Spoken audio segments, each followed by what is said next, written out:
आम को ऊपर से अलग होने में हवा की जरूरत पड़ती है।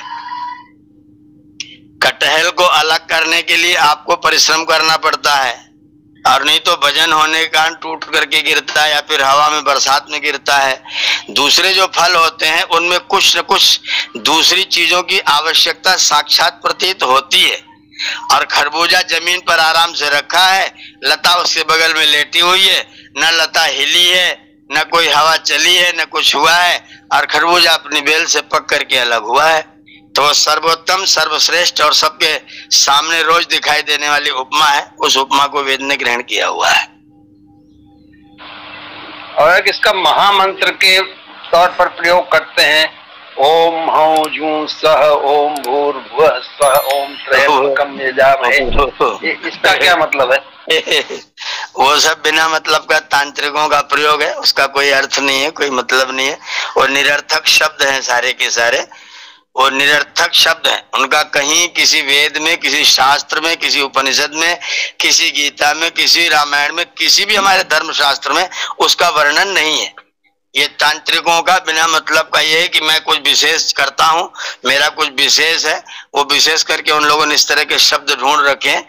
इन शब्दों का न कोई अर्थ है, न कोई भाव है, न कोई उसके साथ में भावना है। एकदम निरर्थक शब्द हैं। वो शब्द, उनको हम शब्द संज्ञा में नहीं ला सकते, वो केवल ध्वनियां हैं, और वो ध्वनियां भी निरर्थक है, इसलिए निष्प्रयोज्य हैं।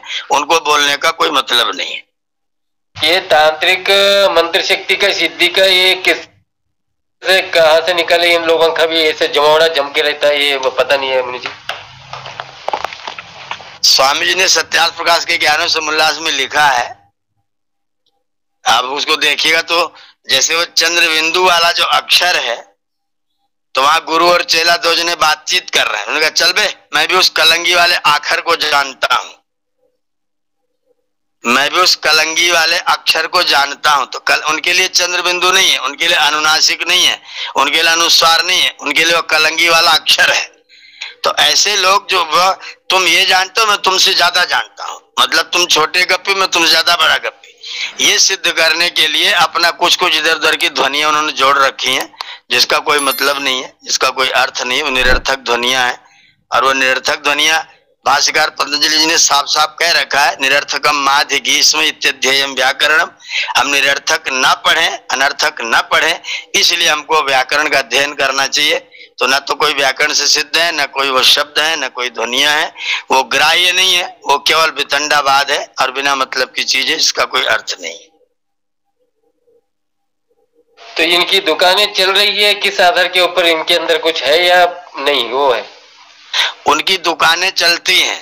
दुकानें चलती इस कारण से क्योंकि हमारी जो बुद्धि है, हम सब मनुष्यों की, सामान्य प्रजा की ये बुद्धि है कि वो चमत्कार देखता है कि इसमें चमत्कार हो रहा है। हम तो त्र्यंबकम यजामहे मंत्र पढ़ रहे थे, एक ने चमत्कार करके उसको इतना लंबा कर दिया, जोंग रोंग रिंग सुंग सुंग कर दिया। अभी भी अरे ये तो ज्यादा बड़ा जानी, क्योंकि न तो उसको त्र्यंबकम को पता है, न उसे उस अक्षर का पता है, और ये तो बड़ा जानी, देखो उसने तो इतना जोड़ दिया है। एक व्यक्ति, एक कहानी हम लोग उपदेशक लोग सुनाते हैं।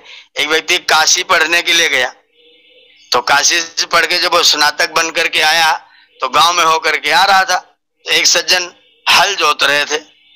हल जोते उन्होंने कहा कि पंडित जी कहाँ से आ रहे? बोले काशी से आ रहे हैं। क्या करके आ रहे? पढ़ाई पूरी करके आ रहे हैं। बोले वेद के बारे में जानते हो? बोले बिल्कुल जानते हैं। बोले कितने वेद हैं? बोले 4 वेद हैं। बोले नाम बताओ? उन्होंने नाम बता दिया। बोले तुम बहुत मूर्ख हो, तुमने कुछ नहीं पढ़ा है। अब ये पंडित जी बड़े आश्चर्यचकित कि 4 वेद तो मैंने बता दिए, चारों का नाम बता दिया, कह रहा तुमने कुछ नहीं पढ़ा है। अब उसने क्या कहा, किसान ने कह रहा है कि अगर 4 वेद हैं तो उनकी 4 पत्नियां भी तो होंगी, 4 वेदनी भी तो होना चाहिए। 4 वेद 4 वेदनी, तो 8 होना चाहिए कम से कम। अब पंडित जी को इस तरह के सामने पंडित चुप हो गए। बोले अगर पुरुष है तो स्त्री तो होना चाहिए, अगर पुल्लिंग का वेद है तो स्त्रीलिंग की वेदनी भी होना चाहिए। और किसान ने कहा कि जाओ तुम हार गए और दोबारा पढ़ के आओ। ये बेचारे स्नातक बन के आ रहे थे, अपने घर पहुंचे तो इनका बड़ा भाई किसान था। उस किसान ने जब इनका मुंह लटके देखा तो कहा क्या हुआ, तुम अभी अभी आए हो, उसने अप्रसन्न क्यों हो? तो उसने सारी घटना सुनाई। हमने 16 साल तक पढ़ाई की, लौट के आ रहे तो उसने मुझे शास्त्रार्थ में हरा दिया। बोले तुम मुझे लेके चलो शास्त्रार्थ, उससे मैं करूंगा। अब ये जो दूसरे किसान थे, इनके बड़े भाई, उन्होंने पगड़ी बांधी, वहां पहुंच गए, दोनों जने एक एक वेद पुस्तक हाथ में ले लिया। तो किसान को तो मजा आ गया था, एक बार जीत गया था वो।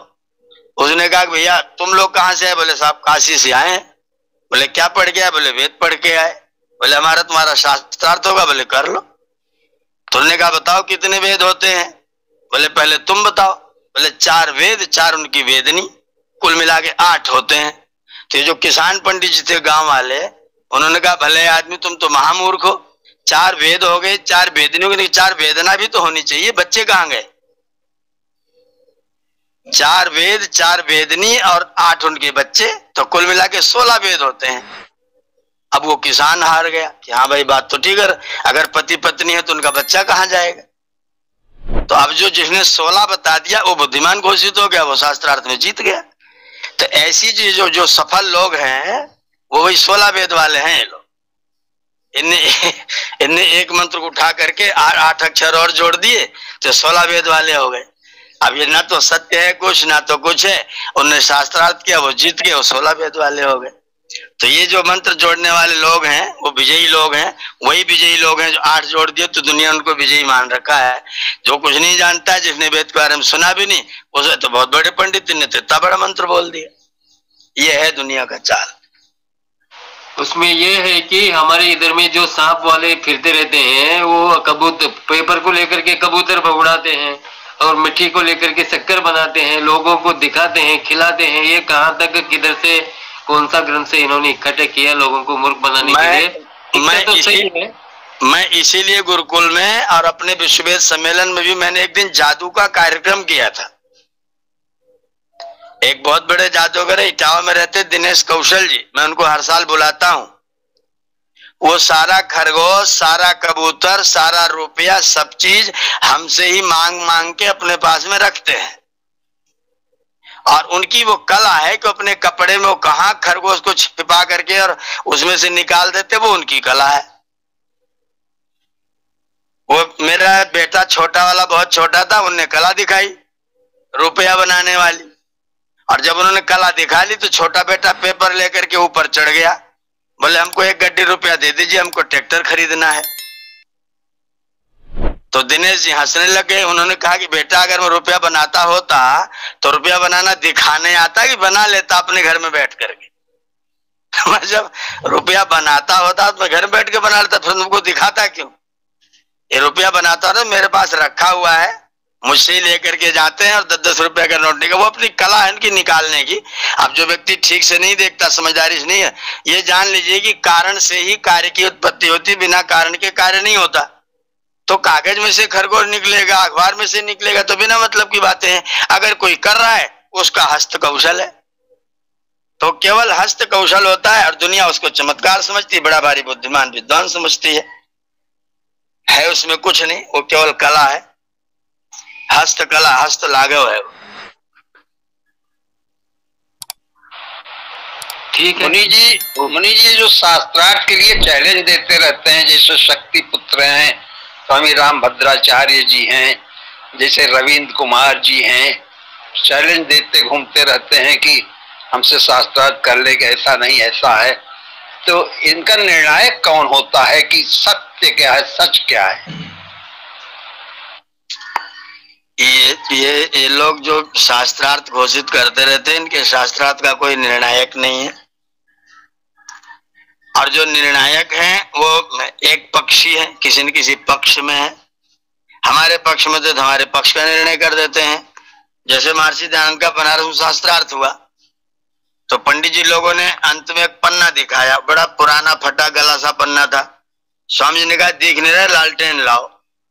और स्वामी जी लालटेन में उस पन्ने को पढ़ रहे थे, उसी बीच में एक पंडित ने खड़े होकर दिया कि दयानंद हार गया, दयानंद हार गया। दयानंद हार गया करके शोरगुल मचाते हुए जयकारा करते वो लोग वहां से निकल गए, और राजा भी बिना कोई निर्णय दिए, बिना कुछ बोले वहां से अपनी पालकी में बैठे और अपने घर चले गए। अब उनके पक्ष के लोगों ने ये लिखा कि दयानंद हार गए, और हमारे पक्ष के लोगों ने लिखा कि दयानंद जीत गए। तो ये स्थिति यहाँ भी इनके शास्त्रार्थ की है। उसमें राजतंत्र भी हो और ऐसा तंत्र हो कि इसको स्वीकार करने के बाद ये चीज मान्य ही हो जाएगी, ऐसा कोई प्रतिबंधक भी कोई शासन सत्ता भी साथ में जुड़े। जैसे स्वामी जी ने राजा के समक्ष शास्त्रार्थ किया था, पर राजा भी उनके पक्ष का था, तो वहां भी पक्षपात हुआ। ऐसी इन लोगों के शास्त्रार्थ की स्थिति है। और शास्त्रार्थ इनका कुछ है ही नहीं, केवल एक वो रूढ़ पकड़ करके, खूंटा पकड़ करके बैठना है कि नहीं हमको इतना ही चाहिए, इसके आगे हमको नहीं जाना है। इस संसार में आगे बहुत कुछ किया जाता है, बहुत सारी नई बातें होती, नई चीजें की जाती हैं, उसमें सत्यासत्य और सत्यासत्य के अतिरिक्त भी लाभ और हानि, उचित और अनुचित को देखते हुए व्यक्ति को विचार करके अपने आचरण को करना चाहिए। ये जो चैलेंजबाजी करते रहते हैं उनके पास और कोई काम धाम नहीं है, वो खाली चैलेंज करते हैं। और उनके पास में वो जैसे बंदर के हाथ में उस्तरा लग गया तो उनके हाथ में मीडिया लग गया, तो मीडिया का प्रयोग अपने दुष्प्रचार में करते रहते हैं। उन लोगों का स्वभाव है दकियानुसी करने का, खरमंडल करने का, वितंडावाद करने का स्वभाव है। वो अपने स्वभाव का प्रयोग घर में नहीं कर पाते हैं तो अपना मीडिया पर कर रहे हैं, करते रहते हैं।